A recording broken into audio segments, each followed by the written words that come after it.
বিসমিল্লাহির রহমানির রাহিম। আজ আমরা সূরা আল বাকারার ষষ্ঠ পর্ব আলোচনা করছি। এই অংশ শুরু হচ্ছে ১৫৩ নম্বর আয়াত থেকে এবং শেষ হবে ২০৩ নম্বর আয়াতে। এখানে রয়েছে ধৈর্য ও নামাজের নির্দেশ, কিবলার পরবর্তী দিক নির্দেশনা, শহীদদের মর্যাদা, পরীক্ষার ঘোষণা, সাফা মারওয়ার প্রসঙ্গ, রমজানের রোজা, দোয়া, জিহাদের বিধান এবং হজের নির্দেশনা। আল্লাহ তাআলা বলেন, ইয়া আইয়ুহাল্লাযিনা আমানুস্তাইনু বিসবরি ওয়াসসালাহ, হে ঈমানদারগণ, তোমরা ধৈর্য ও নামাজের মাধ্যমে সাহায্য প্রার্থনা করো। নিশ্চয়ই আল্লাহ ধৈর্যশীলদের সাথে আছেন।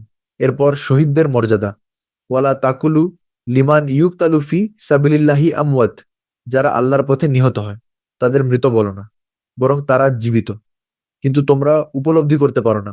এরপর আল্লাহ পরীক্ষা সম্পর্কে ঘোষণা করেন, আমি অবশ্যই তোমাদের পরীক্ষা করব ভয়, ক্ষুধা, সম্পদের ক্ষতি, জীবনহানি ও ফল ফসলের ক্ষতির মাধ্যমে।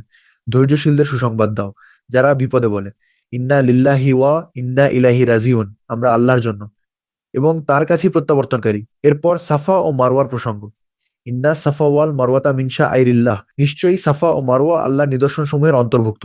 যে হজ বা উমরা করবে তার জন্য এই দুটির মধ্যে সাই করতে কোনো দোষ নেই।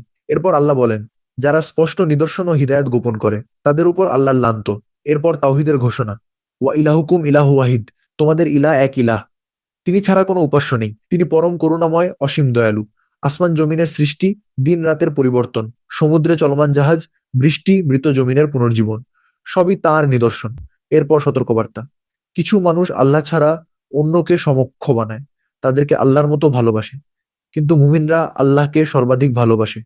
এরপর জাহান্নামের দৃশ্য তুলে ধরা হয়, যেখানে অনুসারীরা তাদের নেতাদের থেকে বিচ্ছিন্ন হবে। এরপর হালাল ও হারামের বিধান, ইয়া আইয়ুহান নাসু কুলু মিম্মা ফিল আরদি হালালান তাইয়্যিবা, হে মানুষ, তোমরা জমিনে যা আছে তার মধ্য থেকে হালাল ও পবিত্র বস্তু খাও, শয়তানের পদাঙ্ক অনুসরণ করো না।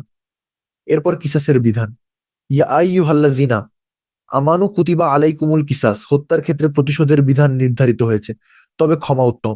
এরপর ওসিয়তের নির্দেশ, মৃত্যুর সময় ন্যায়সঙ্গতভাবে ওসিয়ত করার বিধান এসেছে। এরপর আসে রমজানের রোজা, ইয়া আইয়ুহাল্লাযিনা আমানু কুতিবা আলাইকুমুস সিয়াম, হে ঈমানদারগণ, তোমাদের উপর রোজা ফরজ করা হয়েছে, যেমন ফরজ করা হয়েছিল তোমাদের পূর্ববর্তীদের উপর, যাতে তোমরা তাকওয়া অর্জন করতে পারো। নির্দিষ্ট কয়েকটি দিন, যে অসুস্থ বা সফরে থাকবে সে পরে পূরণ করবে, যারা সক্ষম হয়েও কষ্ট পায় তারা ফিদিয়া দেবে, একজন মিসকিনকে খাদ্য প্রদান। এরপর ঘোষণা, শাহরু রামাদান আল্লাজি উনজিলা ফিহুল কুরআন, রমজান মাস যাতে কুরআন নাজিল হয়েছে, মানুষের জন্য হিদায়াত, যে এই মাস পাবে সে اللهم রোজা রাখবে। إني আল্লাহ أسألك তোমাদের জন্য الهدى সহজ চান, والتقى কঠিন চান না। والعفاف এরপর والغنى। দোয়ার আয়াত, ওয়াইয়াস আলাকা ইবাদি আন্নি ফাইন্নি কারিব, যখন আমার বান্দারা আমার সম্পর্কে জিজ্ঞেস করে আমি তো দাদু নিকটবর্তী, এটা কি খেজুর? আমি আহ্বানকারীর হ্যাঁ আহ্বানে সাড়া বাবা, দিই ধীরে ধীরে খাও, যখন সে আমাকে ডাকে। ভালো। আস্তে এটি খাও, রমজানের সময় আছে। আয়াতগুলোর মাঝখানে এসেছে, যা দোয়ার গুরুত্ব বোঝায়। এরপর রোজার রাতে স্ত্রীদের সাথে সম্পর্ক বৈধ করা হয়, শাহরি পর্যন্ত খাওয়া সকলে দাওয়ার সঙ্গ অনুমতি দেওয়া থাকো হয়, আল্লাহর নির্দেশ ফজরে মনে সাদা রেখো। রেখা কালো রেখা থেকে স্পষ্ট হওয়া তাহলে পর্যন্ত। কি করছো আমরা এরপর কাজ জিহাদের বিধান, ওয়াকাতিলুফি সাবিলিল্লাহিল্লাযিনা ইউকাতিলুনাকুম, যারা তোমাদের সাথে যুদ্ধ করে তোমরা আল্লাহর পথে তাদের বিরুদ্ধে যুদ্ধ করো, কিন্তু সীমালঙ্ঘন করো না। ফিতনা হত্যার চেয়েও কঠিন, তবে তারা যদি বিরত হয়, আল্লাহ ক্ষমাশীল। এরপর হজের বিধান শুরু, ওয়া আতিমুল হাজ্জা ওয়াল উমরাতা লিল্লাহ, হজ ও উমরা আল্লাহর জন্য পূর্ণ করো, যদি বাধাপ্রাপ্ত হও তাহলে কুরবানি করো। ইহরামের বিধান, কুরবানি, রোজা বা সৎকার বিকল্প সব ব্যাখ্যা করা হয়েছে। এরপর আরাফাত, মুজদালিফা ও মিনার স্মরণ, ফাইয়া আফাজতুম মিন আরাফাতিন ফাজকুরুল্লাহ, আরাফাত থেকে ফিরে আল্লাহকে স্মরণ করো। হজের দিনসমূহ নির্দিষ্ট, যে তাড়াতাড়ি চলে যাবে তার দোষ নেই, যে বিলম্ব করবে তারও দোষ নেই, আল্লাহু আকবার। যদি তাকওয়া সমস্ত অবলম্বন করে। প্রশংসা এই আল্লাহর অংশে ঈমান, জন্য। ইবাদত, হে সমাজ, আল্লাহ, যুদ্ধ, আপনার নিকট রোজা ক্ষমা ও হজ প্রার্থনা করি। সবকিছুর ভারসাম্যপূর্ণ শিক্ষা দেওয়া হয়েছে। মূল শিক্ষা, ১. ধৈর্য ও নামাজ হলো শক্তির উৎস।